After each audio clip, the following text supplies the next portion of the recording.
Mga ka-London, first time ko pong maka-encounter at maka-experience ng isang online loan application na in-applyan ko na mas mataas pa ang ibinigay na credit limit kesa dun sa ipinakita niya sa kanyang ads. Hello mga ka-London! Loan dito, loan doon. Panibagong araw, panibagong online loan application na naman ang ating pag-uusapan at re-reviewin. Tara, samahan niyo akong alamin kung ito na bang magiging solusyon sa pera problema natin. At kung bago ka lang sa channel na ito, ay huwag mo kalimutang mag-subscribe at i-click ang notification bell para lagi kang updated sa mga susunod pa nating mga videos. Ayan nga, pasabog naman talaga itong online loan application na i-review natin ngayong araw dahil mas malaki pa nga yung binigay sa aking credit limit kesa dun sa ipinakita niya sa kanyang ads. And usually nga sa mga nire-review natin, madalas ang tataas ng credit limit na ipinapakita nila sa kanilang ads or yung pwede nating malon pero ending 2,000 pesos or mas mababa pa nga ay binibigay sa ating credit limit for first-time user. Pero ibahin nyo nga itong OLA na i-review natin today dahil totoo po na mas malaki sa ads ang ibinigay niyang credit limit sa akin. At hindi nga lang yan 10,000, hindi rin 20,000, mas mataas pa nga at kung magkano amount yan, yan ang alamin natin hanggang sa dulo ng video na to. And kung ikaw nga interesado na makapag-loan ng mas mataas na credit limit, naku, siguraduhin mong panoorin ang video na to hanggang dulo para at least makita mo talaga kung magkano ino-offer niya, magkano yung kanyang service fees and interest, and syempre yung kanyang loan term. And mas mahabang loan term nga, mas pabor sa ating mga nag-a-apply sa mga online loan application dahil kaya nga tayo nangungutang, syempre wala naman tayong agad ibabayad dyan. Dahil nga sa mga narinig nyo, for sure, excited nyo nang malaman sino ba tong online loan application na tinutukoy ko. Pero syempre, kung ikaw nga ay madalas ma-reject sa mga online loan application na yung ina-applyan, huwag kang mawala ng pag-asa dahil dito sa ating channel ay namimigay tayo ng instant Gcash giveaway sa masuwerteng mapipili. Ano nga lang bang dapat mong gawin? I-like lang ating video at huwag kalimutang mag-comment sa comment section para sa tsansang manalo. Nagkakaroon ka na ng idea sa mga online loan application and at the same time, may tsansa ka pang manalo ng instant cash which is alam ko, kailangan mo rin talaga today. Kaya ano pang hinihintay mo, i-like na ang ating video at mag-comment na agad sa comment section.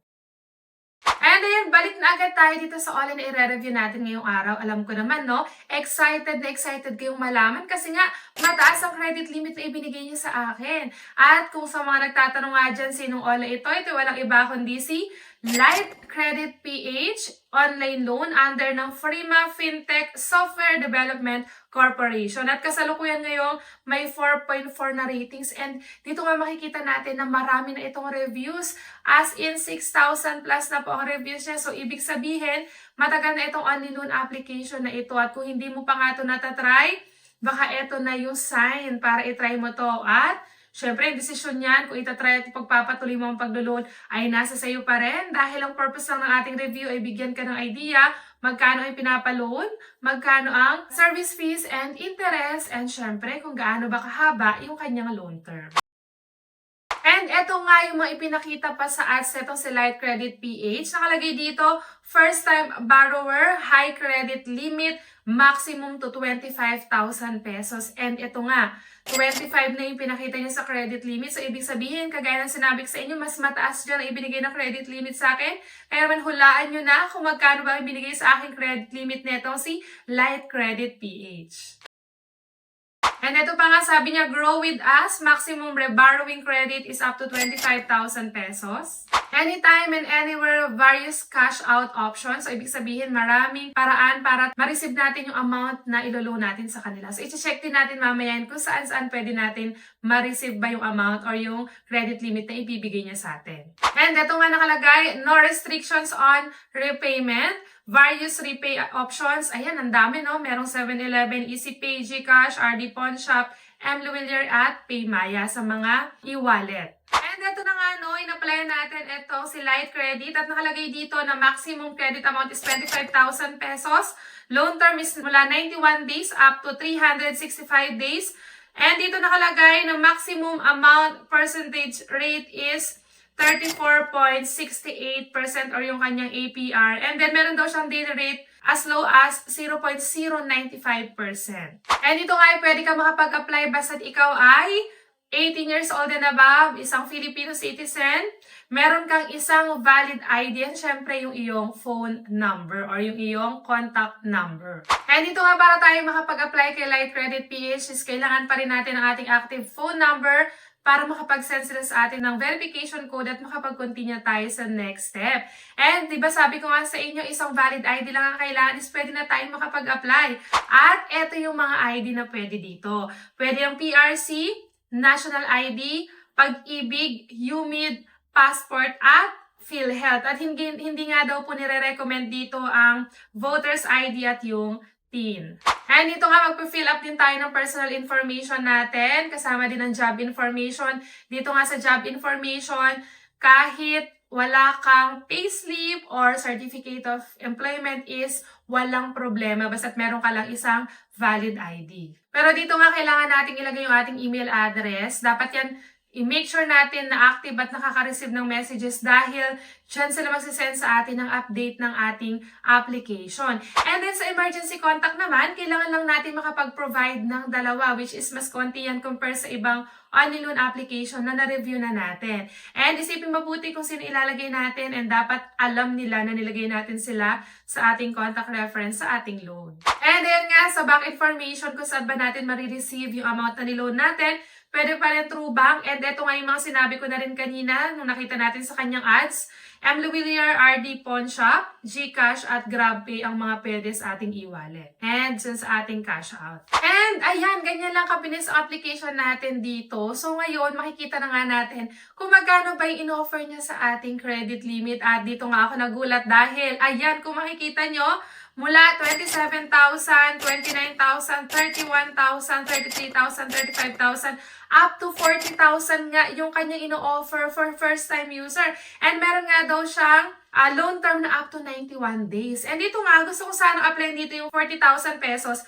Kaya lang nakita ko kasi dito na meron siyang first repay na 35%. Kaya naman instead of 40,000, tinry kong kinlik at in-applyan yung 35,000 pesos na credit limit. And syempre, ang susunod yung itatanong sa akin dyan kung magkano ba yung na-receive ko doon sa 35,000 pesos, magkano yung service fee, interest, and syempre yung kanyang loan term. And kung makikita nga nyo dito, 35,000 yung ating loan amount. And ang net proceeds of loan or yung marireceive natin is 32,417.50 pesos. Napakalaki pa rin yan for first-time user. At kung makikita natin, meron siyang service fee dito na 2,450 pesos. Channel fee na 10 pesos at VAT na 122.50. And dito, ang first installment na due natin is after 7 days. So alamin natin kung magkano yung una nating pagbabayad. And ang ating total amount or repayment amount is 35,809 pesos dahil yung 809 pesos ay interest. So nagkaroon siya ng interest na 809 pesos. And eto na nga yung kanyang repayment plan or details, loan details natin. So dito makikita natin na mahati sa anim na pagbabayad yung ating loan. Kaya lang, after 7 days, today is August 5, so sa August 12, magbabayad na agad tayo ng 12,534 pesos. And after 7 days ulit, which is August 19, is magbabayad na naman tayo ng 12,534 pesos. And yung pangatlong pagbabayad is 9,311.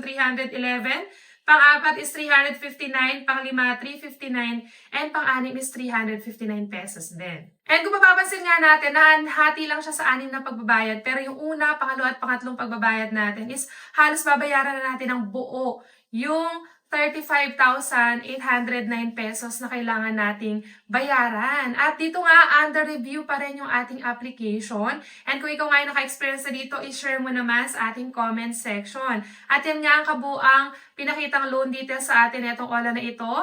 And kung gusto mo nga manalo sa ating Pag-Gcash giveaway, i-like mo lang ating channel at mag-comment sa comment section para sa chance ang manalo. Hanggang dito na lamang muna ang ating review ngayong araw. Hanggang sa muli mga ka-London! Bye-bye!